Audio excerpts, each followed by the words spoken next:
Tournons-nous à présent vers la région de la Corne de l'Afrique, où des membres du Parlement somalien s'insurgent contre une directive présidentielle qui les oblige à se soumettre à des contrôles de sécurité à l'aéroport international Aden Adé de Mogadiscio.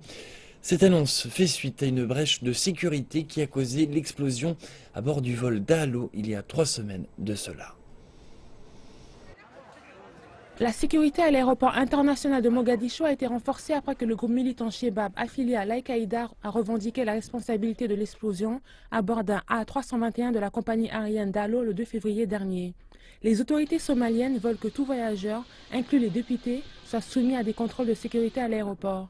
Cela a provoqué la colère des législateurs somaliens et a récemment fait l'objet de débats au Parlement. Les députés ont convoqué le ministre de la Sécurité nationale et exigé que leur immunité soit respectée. Nous ne voulons pas voir l'immunité du président, du Premier ministre, du président du Parlement, des députés, des ministres et des chefs d'état-major, de la police et des renseignements militaires violée, en les forçant à passer des contrôles de sécurité. L'immunité des députés fait partie de la Constitution. Tout membre des forces de sécurité qui conteste ce fait doit être puni. Tout ministre du gouvernement responsable de la présente directive doit être questionné au Parlement. Plusieurs députés disent qu'ils ont dû se soumettre à des contrôles aléatoires de sécurité alors qu'ils avaient prouvé être membres du Parlement. Maintenant, plus de 50 législateurs ont présenté une motion contre le président de la République, l'accusant de contourner la Constitution. Toutefois, concernant ces allégations, le ministère de la Sécurité nationale a pris ses distances.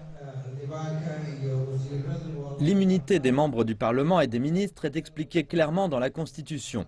Nous mènerons une enquête sur la question. Mais permettez-moi de vous informer qu'aucune directive n'a été émise par le ministère de la Sécurité nationale de violer l'immunité des députés. Le resserrement des mesures de sécurité à l'aéroport inclut plus de troupes stationnées à l'aéroport, des chiens policiers qui vérifient les cargos et des machines à rayons X dernière génération. L'enquête sur l'attentat contre le vol d'Alo est en cours. Les personnes faisant l'objet de l'enquête sont les responsables de l'aéroport et de la sécurité, ainsi que la police, dans le but de déterminer comment une bombe a pu être introduite dans un vol commercial à Mogadiscio.